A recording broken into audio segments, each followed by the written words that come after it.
Bismillahirrahmanirrahim. Assalamualaikum warahmatullahi wabarakatuh.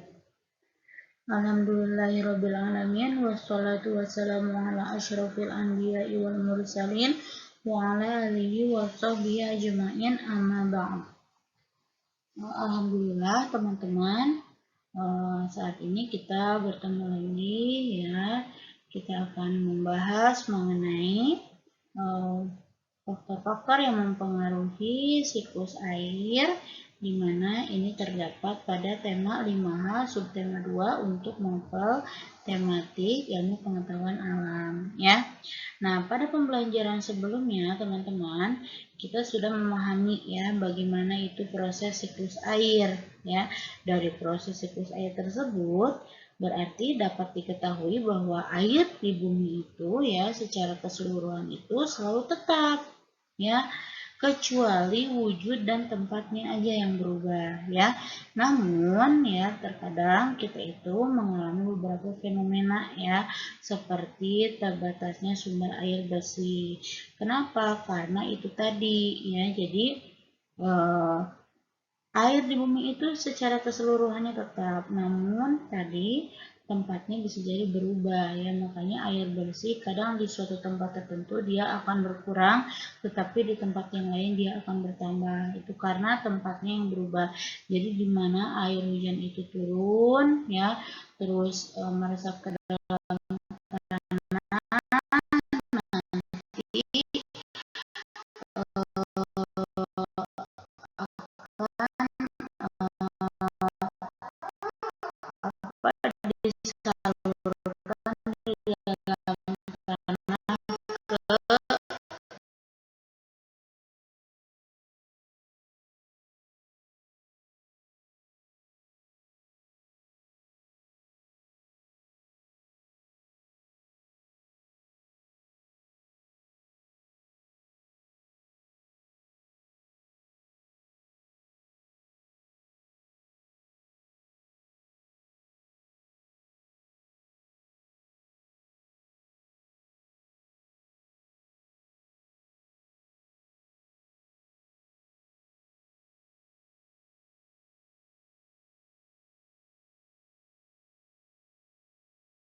lapisan tanah yang ada di bumi ini ya.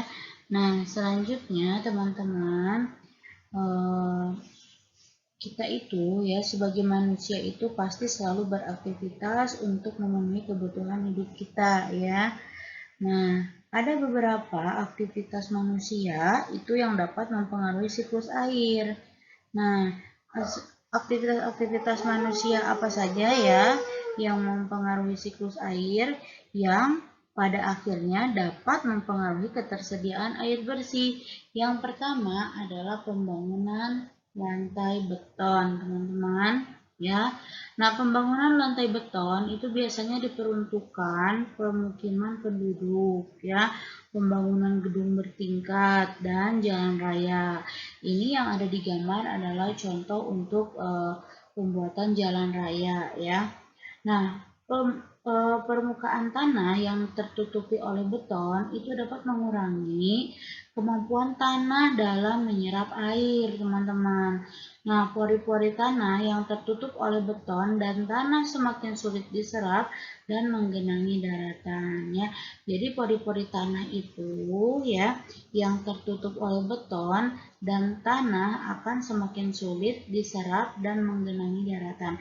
Hal tersebut berakibat pada jumlah cadangan air tanahnya menjadi lebih sedikit ya, dikarenakan penyerapannya menjadi berkurang karena adanya pembangunan lantai beton.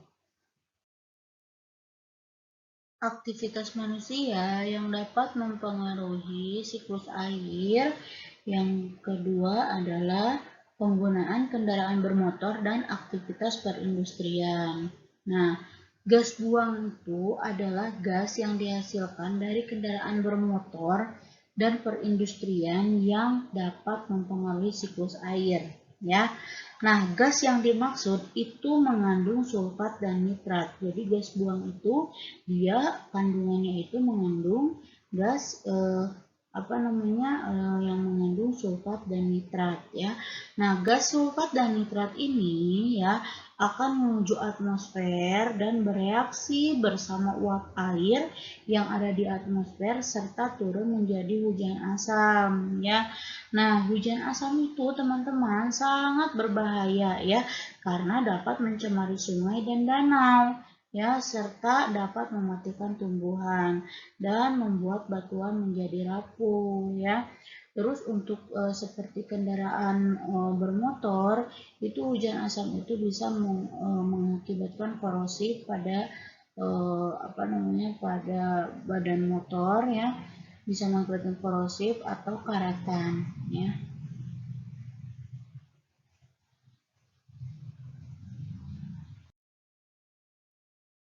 Subhanallah teman-teman, ini dia penebangan hutan secara besar-besaran itu termasuk aktivitas manusia yang bisa memengaruhi siklus air, ya. Nah, di sini teman-teman bisa lihat ya banyak pohon yang ditebang secara besar-besaran, ya. Jadi banyak banget pohon-pohon yang tumbang karena ulah manusia yang tidak bertanggung jawab, teman-teman, ya. Nah, pepohonan di hutan ya yang ditebang itu dapat mengganggu jumlah air yang akan disimpan di dalam tanah. Jadi si airnya itu akan sulit menyerap ke dalam tanah dikarenakan ya tumbuhannya sudah tidak berada di atas permukaan tanah tersebut, ya. Nah, penggundulan hutan juga dapat mengakibatkan kemampuan tanah dalam menyerap air, ya. Penebangan hutan yang terletak di lereng juga dapat menyebabkan tanah longsor.